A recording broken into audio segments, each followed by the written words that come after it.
aza parmi abatu bataka maboko na kesi ya l'État agera ne pe malamu te makomi opposant lelo pas opesa ba leçon pour elle biso UDPS tozwa ki ye to blanchir otanga kaka Kabila te tango ozotanga bato to blanchir tanga bato nyonso mais Kabila fifi le patron ya bango na otanga te po Fayulu azali ka l'opposition mais bato nyonso batikali baza sima na ye bayaka ki vers biso to blanchir les poissons pourris par la tête Pondo Tshisekedi azali le poisson pourri par la tête mabe po ezala na mboka oyo euti en premier lieu na moto azalaki président atiaki lese ya o lelo bo blando to blanchir Moïse Katumbi to blanchir Bemba to blanchir Adolphe Luzitu le tout dernier to moni na kinga kati ba kiti ya président eza na TP donc eza no ba bloc après c'était ko eza no ba bloc amiqué mais aux hommes intellectuels avec les médias pour peut-être solo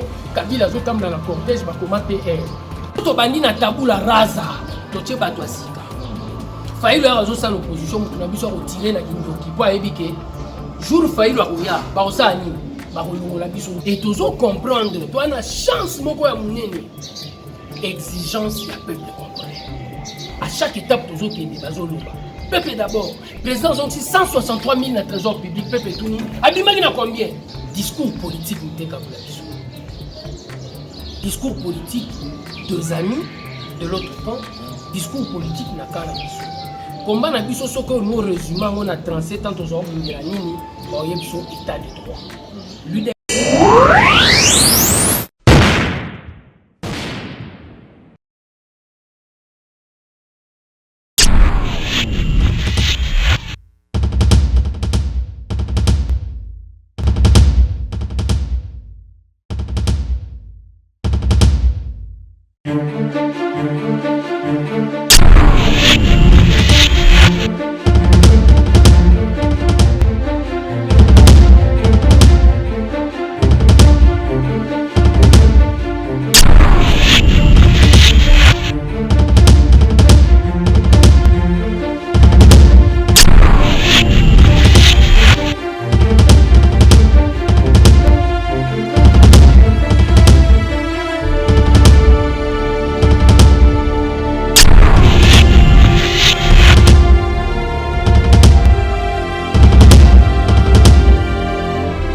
Dans la vie qu'on ne peut pas négliger, mesdames et messieurs, c'est l'expression et l'impression.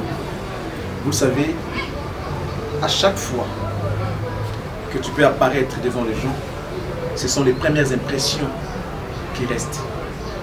Quelle est l'impression que les gens gardent? Boutique d'habillement, exemple à suivre, poto na poto, chez Odilo Mapouya. C'est vrai que la vie ne fait pas le moine, mais on reconnaît les moines par leur accoutrement. Nous sommes petit bouillé. Nous sommes à 24. La croisement de la direction Cambiana venu par exemple à suivre. Exemple boutique. Collection à collection, nouvelle collection. Pour vous qui aimez la classe, mesdames, messieurs, voici la solution. Odilon Mampouya, exemple à suivre. Exemple boutique. Odilon Mampouya. Alain Nele, rien à dire. Odilon Mampouya. Odilon Mampouya. Vérité ou réalité dans vos maisons, dans vos boutiques, partout où vous nous suivez, dans des métros. Mesdames, messieurs, Mbote, Nesika Mingi, Bozolanda Biso, surtout, et Sengo Mingi, Koeba, Bino, Bopé Sabiso confiance. Et nous également, à notre tour, nous tenons à ce que Tozongi Selabino, confiance en nous, et Zala toujours Nenge Bino, Bopé Sabiso Yango. Mbote Mingi, na sponsor officiel de l'émission Nabiso, Gianni Sita, Tungan Poutubanga Micho, depuis Suisse.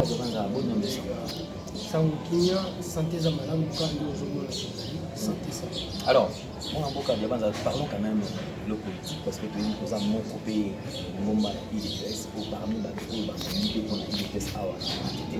Alors, tout petit parce que l'IDPS actuellement, depuis qu'ils ont parti où ils ne pas le bénéfice, et au sein de l'IDPS, vous avez sorti quand même le président de la République pour gouverner à autant que actuellement. Les tournées aux Osala, na moi temps où depuis investiture Tilelo, les tournées aux Osala. Lecture n'avait vendu en premier lieu la dimension les enjeux d'exhibition qui attirent les fidèles, on a été en partie. À comprendre quelque part que les conséquences de notre combat, Tchaki, bizaleli nesaleli na biso makambo et puis eza bizaleli wana nde tozomona le sommet de l'État. Nous remarquons quelque part le président azopesa accent trop na makambo etali respect ya moto. Aussitôt akomi na pouvoir 3 jours après il y a eu une manifestation na Lubumbashi betudia makufaki. Ba colonel oyo nyonso bapesaki mitindo basodo bapesaki mitindo mpo batire na baballe réelle ebomi bato bazalaki ya et bazosala.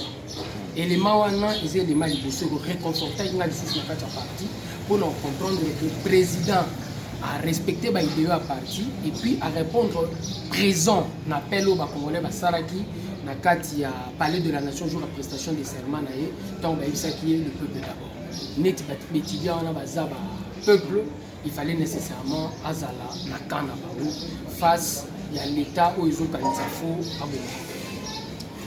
c'est vrai, tu dis que moi, je maman parce que je vais anticiper sur mon banc. Mais parlons quand même, il y a Marambo et l'IDPS parce que les gens actuellement, on se le dise, minimum les autres depuis tu dis que l'amour va s'appeler dans le bango, côté IDPS, tout cache dans l'ensemble. Et pour ça, c'est comme si Congo et Cameroun, il y a un virus d'ailleurs. Il s'est injecté dans la Katia. La partie nous se tourne afin qu'il y ait division parce que le tribalisme, ils ont battre sur le plan. Comme des poteaux, il y a certaines zones au moins pour tout ça. On a vu sur la cache, à côté de la exactement de quoi IDPS. Parlons plus de l'IDPS. Et moi, on a IDPS qu'on a compris pour les gâter, pour côté, on a côté à Bayaka, on a côté à Bandouala et comme il faut que le peuple congolais, au moment où tu dis que nous sommes en Kaka, et l'autre nous est loyal. Nous surtout, je pense que au monde des gens qui ne regardent pas. L'IDPS a 37 ans à combat. Dans 37 ans à combat, nous vivons 3 présidents au sommet de l'État. Mobutu, Kabila 1, Kabila 2. De tous les 3 présidents, en aucun moment, nous se permettait qui a identifié et que le président en a été ennemi la mission. Donc, ça donc, tribalisme est là et l'UDPS a combattu, à combattre, et à continuer à combattre. Ce que nous avons na 82 ans pour nous identifier à une certaine époque le service à Mobutu ya Sénéri et comment il et l'Oba. Donc, biso na UDPS, et pourtant, Mobutu avait beaucoup plus d'informations sur les Congolais, surtout. UDPS est parti où est botami na ba leader ya ba coin nyonso.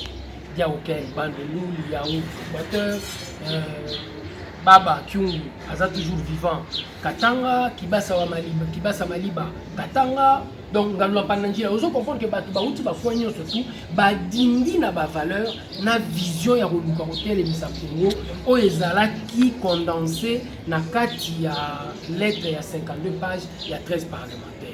Mais l'élo, qu'est-ce que l'on remarque? On remarque quelque part que Batu n'a pas ça pour gagner, Balingi va utiliser le tribalisme comme arme pour permettre Bango d'avancer. Et le tribalisme na Bango est là qui circonscrit Kakana ville, na Léopoldville, donc Kinshasa, Bakongo, Bandundu. Et place où on est loko Bango Bazaï Kotala, mais quelque part pour diminuer réellement l'efficacité à UDPS dans le secteur Ouana. Et dans le secteur où on a diminué l'efficacité à UDPS, il y a des solo wana ya baluba.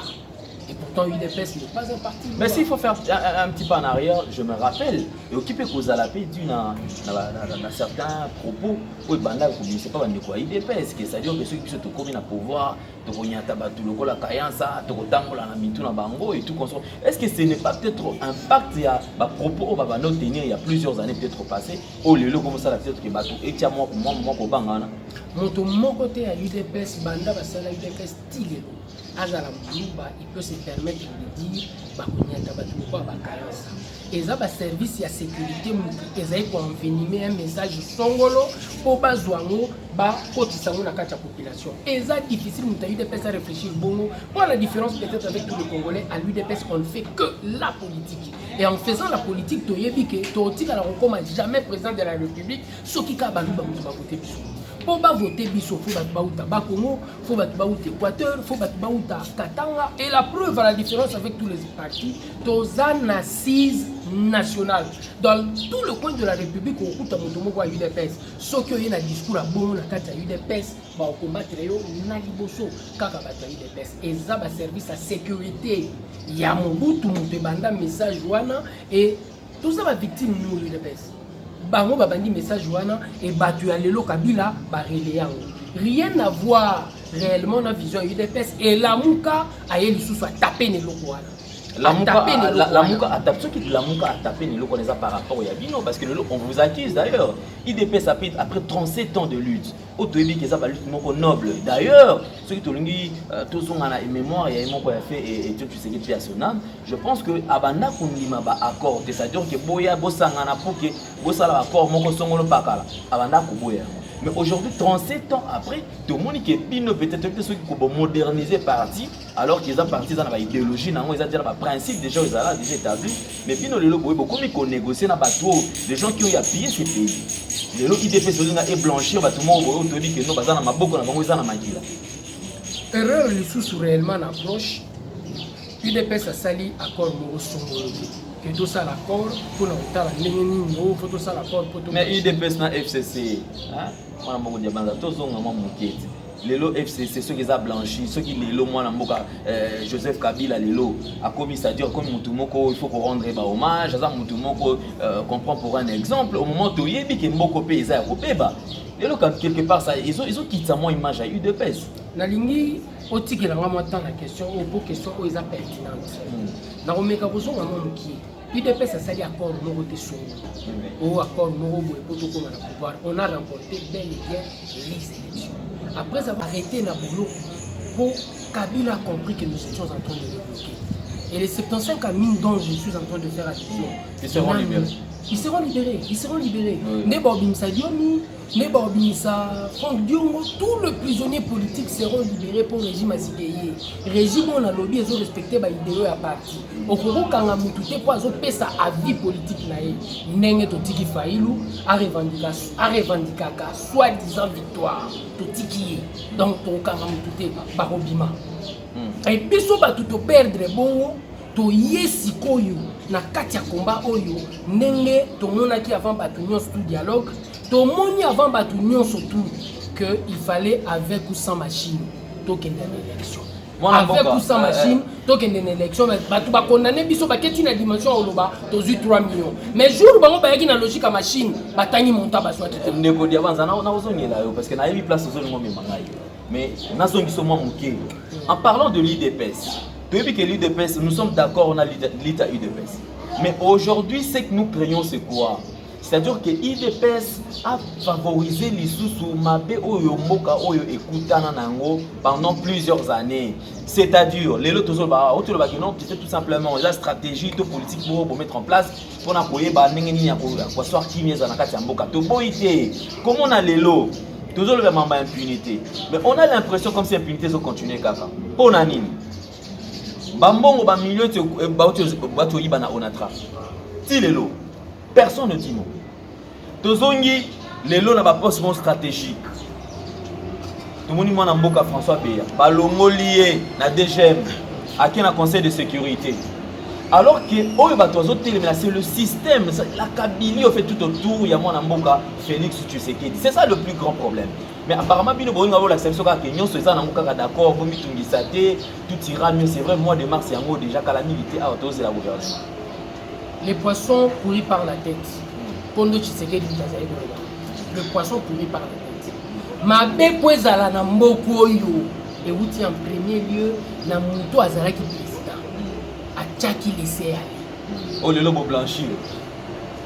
To blanchir Moïse Kato. To blanchir Demba. To blanchir Adolphe Mouzitou, le tout dernier. Mouzitou pe aza parmi abatu batara maboko na kesi ya l'État. Azira ne pe malamuté, makomi opposant le lopazo pe sa baleson. Pour elle biso UDPS to zo ki to blanchir. Autant aka Kabila te. Tant aux autres batu to blanchir, tant bato nyonso. Mais Kabila suffit le patron ya bango. Na autant te pour Fayulu azayika l'opposition. Ya zakine l'opposition. Mais bato nyonso batikali baza simana ye, bayaka ki vers biso to blanchir ba.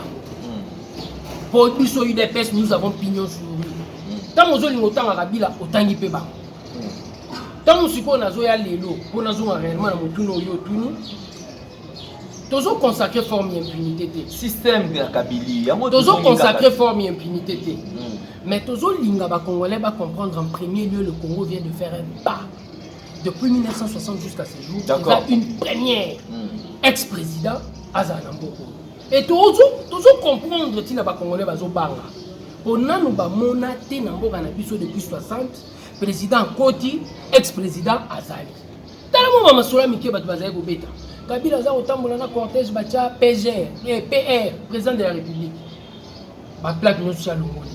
Tout moni na kingakati ba kiti ya président eza na TP. Donc eza no ba bloc après c'était. Quoi eza no ba bloc amitié. Mais aux hommes intellectuels avec les médias pour en fait solo Kabila zo tambola na cortège ba koma PR. Nous avons déjà signature, nous avons dit que pendant que nous avons dit que l'État a François Béa. Les gens doivent comprendre. Moi, je m'appelle Diaban Zamanane, membre de l'UDPS pendant longtemps. Et membre de l'UDPS pendant longtemps, nous avons dit que l'UDPS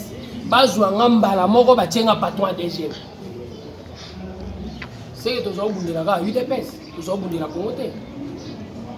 tozolinga topesa leso ya démocratie na batu nyonso tout ndenge toza lelo grâce à UDPS yebaka na ba généraux na ba colonel tant Fayulu azosala l'opposition eza difficile pas tirer chez ye arbitrairement po azoloba ayebi lobité et qui va permettre bango bayeba ke bayebi lobité eza biso soki biso tobandi na tabula rasa totie bato asika Fayulu a ça l'opposition, nous avons retiré la Kindoki pour éviter jour Fayulu a mais on est en train de donner une leçon du respect des institutions et de ses animateurs. Biso bato toye, toye kolongola batu bazate, mais toye ko changer makambo. Et comme le poisson pourrit par la tête, le président Félix a pesi ba signe au ezolakisa qu'il faut changer mes ala. Instruction na RTNC. Oh, nous sommes tous les opposition, sa famille n'a pas obéi instruction réellement na entreprise pour nous ça va robotique au bimsa mo bimsa bozela muto on a tra obéti solo abandi ko yiba biso to saragité soto lobi to fouiller très bien 30 millions ana mais attends moula kaka zela soki to lobi toujours pour l'état de droit azana présomption d'innocence toujours pour l'état de droit. Il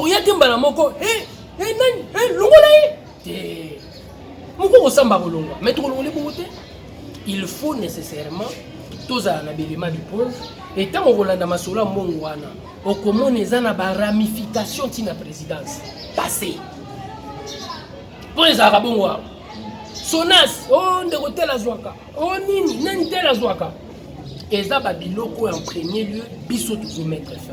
Et toujours comprendre, toi, on a chance, mon exigence, il y a peuple congolais. À chaque étape, toujours qu'il y a des peuple d'abord, président ont 163 000 dans le trésor public, peuple tout nu. Abimagine à combien? Ça, c'est pour nous une chance. Quand le peuple pose une question pareille, il faut tous à la vigilance. Au peuple, à la loupe. Bien sûr, parce que le détail. Opposé à Tamalam, mais peuple a tout nu. Ça, c'est une bonne chose pour nous. Et nous avons cette opportunité de battre la question à Félix depuis 1960. Merci, mon avocat Diabanza Tozonga, parce que nous avons touchons quand même les sanctions américaines, parce que tout le monde est États-Unis, le logo Mikobangi Sabatu. Comment est-ce que les États-Unis peuvent sanctionner mon avocat le président de la Cour constitutionnelle, ou alors une procédure de sanction, nous avons un Gordon Nanga, c'est-à-dire que pour ne citer que ceux-là, parce que juste tout a quand même influence au bateau les loyautés des élections, tu as eu le rôle joué par Nanga, tu as eu le rôle joué par le président, nous avons la Cour constitutionnelle, mais au qui pour réagir, l'égard, il y a réaction des États-Unis vis-à-vis de ça. Sanctions américaines, ils sont claires et précises. Très précises. La dimension aux sanctions au bêta du solo, il y a enrichissement illicite, la corruption. Et ngana yoto yebi que le régime Kabila ne trichait pas pour Félix, le régime Kabila voulait nécessairement passer à la passage en force en trichant pour Chadar. Les Londres n'ont pas été là du solo. Même si c'était Fayulu qui avait remporté les élections, ils ont bissoté, proclamé bissoté en matière. Yakoloba qui a eu tricherie. Bonini, la CENI a salarié porté pour transparence et malgré proclamer victoire Nabiso, pour salarié victoire Nabiso, mais abonner les transparences. abondeli transparence te mpo na nini alingaki atrichele mwana mboka Shadari eloko esali batriche te eza la pression américaine et na contexte ya pression américaine wana kaka ezosunga le nouveau président de la République pour ebundisa corruption à venir na liste ya bato basanctionné toza na mwana ya basengezi na chaîne de décision aza te na seni maza conseiller ya président nanga président seni mais mpo na nini basanctionné ye moto azwaki contrat na basud coréen mpo na machine wana eya awa e na kati ya contrat wana place oyo basombi na $400 bafutisi l'état $1200. Sanction wana, ça n'a rien à voir avec le résultat. L'ambassade américaine ici sur place est clarifiée qui sous le même jour par le tweet de l'ambassadeur pour ayer des Congolais nyonso. Ça n'a rien à voir avec le résultat. Et moi j'estime que la sanction wana ezola qui sanabatu nyonso tout. Même l'événement lelo. Donc peuple ezoganga. Un tel Mouyibi, ba ministre en place. Peuple mutezobe la ba Mouyibi. Donc peuple ezobé la ba Mouyibi. Et l'inkoloba que ceux qui sanctionnent sanction américaine et y contre moko ya bato wana pour na détournement ya fonds moko boye. Et t'as le résultat élection. Mais ok, d'accord, je crois parce que nous courons derrière les temps, on va bientôt chuter. Alors touchons quand même un point très sensible parce que en parlant du tribalisme, parce que tribalisme on est commis à le Paulville Makamone commis en moi. Et de l'autre côté, quand même on aurait appris parce que nous quand même le choix qui a. Nous étions battus. Alors, bino beaucoup de gens qui ont imposé, en tout cas, le système, ils ont imposé à Kinshasa. Au moment où vous avez perdu à Kinshasa, parlons quand même du tribalisme. Parce que jusque-là, nous sommes peuple congolais. Nous devons tout d'abord accepter la liberté de choix, la liberté d'expression, c'est-à-dire même de penser. Ils ont dit que faut monter dans mon tout, andi makaya, mon soki mon tout, les lois ça y est et ça y est. C'est tout ce comme nous on apprend. Biso toujours nous avons imposé. Tolingi discours politique n'était qu'à biso. Discours politique deux amis de l'autre camp, discours politique n'a qu'à biso. Combat na biso ce que nous résumons on a 37 ans aux hommes de la nini, boye biso état de droit. L'UDPS c'est un parti avec un discours politique clair. Tozo bundela état de droit. Ya rope mutesa di différence na biso na baninga pendant la campagne. Biso to ndimi machine bango bazoboya machine po biso to yebi to na moyen mususu akoma na pouvoir te po to koma na pouvoir faut élection sala yana to lobi avec ou sans machine to ko kende pression américaine eza donc sous muto ko tricher te akoki pe tricher te a proclamer ba victorieux to boinde baninga ba utiliser tribalisme pour na atteindre l'objectif. Mais Kinshasa nous avons perdu. Nous on a des résultats pour tous la 100 population. Merci pour la franchise. 67%, biso 18. Shadari 17. Mais l'autre toujours déploré les amis. Résultat ya Kinshasa, balingi ba komisa ngo résultat ya Congo Mokiba. Comment on komisa résultat Kinshasa résultat Congo Mokiba? Na eu des personnes ils ont implanté au tali partout au Leki. Malheureusement pour nous, extérieur France 24 TV5 et très loin à aucun moment image na biso ya campagne. Au yen intérieur, chaîne et l'axe image na biso ça. C'est ce TV qui te décide qui m'envoie des pestes. Collègue qui sera monté. Sur le Lexi, on est balo bata collègue ça m'envoie des pestes babi. Collègue ça m'envoie balu bana. C'est CNTV était disponible. CNTV. L'activité. Nous avons le canal futur. Nous avons l'activité. Azam membre eu des pestes mal acquisition. Canal futur nous avons l'activité mais malheureusement ils ont eu malheureusement. Donc, dans la chaîne, il y a intérieur et ceux qui campagne n'a plus relayé. Et c'est pour cela qu'ils ont cru que nous n'étions pas en train de mobiliser à l'intérieur. Pour la France 24 TV5, campagne à Moutoumoko. Nathalie Makamba Sénégal, Nathalie Makamba Nigeria, Nathalie Makamba France 24 na TV5 est consacré 20 minutes. Na Mamba Sénégal, mais na mituni point ni chez Bisso Basala. Ah, j'ai fini par comprendre. Depuis 1885, bah minéra Grégoire na Soros derrière la Mouka, la COP na banga minéré, ils ont fait croire aux Congolais que la Mouka voulait se battre pour les intérêts du Congo pendant que le problème n'a pas qui continue. Merci mon amboka Diabanza, je pense que moi soyi. Donc comme je vous avais dit mesdames, messieurs, nous allons toucher plusieurs points d'ailleurs. Déjà à partir de la semaine prochaine, vous aurez plus de détails en ce qui concerne le dossier Onatra. Bana, yaba ndeko basala na Onatra oyo bayaki kobeta porte pour que tout yamba bango en ce qui concerne le retard ya paiement yaba parents na bango. Dossier à route université. Voilà. Parce que question. En principe, moi, il faut rendre compte. Il faut s'expliquer. Comment expliquer que Tilelo, Zela ya Mopuluana, Zela en université, Tilelo, Mabuluana, ici la raté. De ceux qui ont mois, 2 mois, 3 mois, 4e mois, Zela n'a pas son anenga mabe. Tous les dossier à Mbeteke. Érosion Mbeteke. Vous avez vu, il cercueil et bimi, érosion, batou, copola. C'était tout un problème.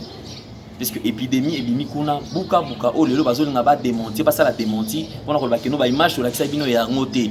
Le loba pesango, combo moussous, na moins, beza, et ça, la moustique, mon coboine, azo, soit batou. Je pense que tu as appelé un médecin pour te mettre à courir, parce que comment expliquer que Bibembe et Bimi et Paulina Bankousouezo Bima et Mboka, oh, gouverneur Azalaka, Batu, oh, Bogomès, ya Monga Fula, Olivier Say. Tranquille. Azota Moula la Jeep ne awa, à qui parlait Maramouanate, Batu Bazo Koufakuna. Et ces gens qui habitent le milieu, parce que l'érosion est sale. Basant la place à aucune des sociétés. Nous allons y revenir peut-être très prochainement. Semaine prochaine déjà, vérité ou réalité boutique là, puisque pour aller l'auto sur la boca, Diabanza, alors on découvre tout qu'est-ce que les gens peuvent retenir dans le passage à la vérité? Les gens doivent retenir en premier, le Congo vient de faire un pas de géant depuis 1960 et Zambala Liboso, tous un président, un ex-président. Ba crainte ya batu toujours respectant po ezamba la liboso to mona ke mutakomi na pouvoir akangi o azalaki te to abengani te bato bazaki liboso basali mabe vote ezaki vote sanction mais total a pas auto sali n'a pas auto sali. Nous demandons à tous les Congolais ya ko soutenir le changement et lo que salami na mboka sans coup de balle, c'est une première. To soutenir changement pour to kende de l'avant. Ce qui te consolider changement au yoté, nous risquons réellement de rentrer en arrière. Et to yeba ke biso nyonso tout mama na biso kombo na ye Congo. Ngamu Congo, Muluba, Mushwaili, Mungala, o Munande, Mutayumbi, mama na biso kombo na ye Congo. Katange, soki to sali erreur ya kokanisa ke photos ou tribalisme et tout ça au centre de l'action politique. Congo et kokende na balkanisation. Richesse, il y a 2 345 000 km². C'est une richesse à ne pas négliger. Et ont jalousé le monde entier, entouré directement par 9 pays voisins. Et 9 pays voisins, on a bazar richesse pour Nabiso. Et derrière 9 pays, 26 pays. Donc Congo, tout conservant on dengezali. Ba minéré na nyonso toza nango soki to bundisi corruption ensemble mboko écouter les mains bino nyonso tout partout bozali bo me ko soutenir RDC bo soutenir régime Yassika pour régime Yassika za régime ezwami sans un coup de balle mes frères et sœurs to meka ko soutenir ango to kende contre le tribalisme pour Congo oyo était les mains une fois pour toutes. Merci mon amboka Diabanza. Alors numéro de contact pour ceux qui voudront peut-être entrer en contact na yo sur là parce que na bi ke mingi na boy ba question moto na la place na donc yo mo pesa numéro na contact 085 22 65 005. Encore une fois 085 22 65 005. Merci beaucoup, merci à Alidor lui qui était à la prise de vue, également nous disons clin d'œil spécial à Jordan Panzo qui réalise cette émission. Merci Nabino Nyon surtout aux occasions la Nabiso, vérité ou réalité dans vos maisons, dans vos boutiques, dans des métros partout. Escabozo la Nabiso. Alors on se retrouve très prochainement. Boutique à la EBD, puis vous s'abonner sur Nouvelle Tendance Télévision, culture d'excellence au rendez-vous. Au revoir.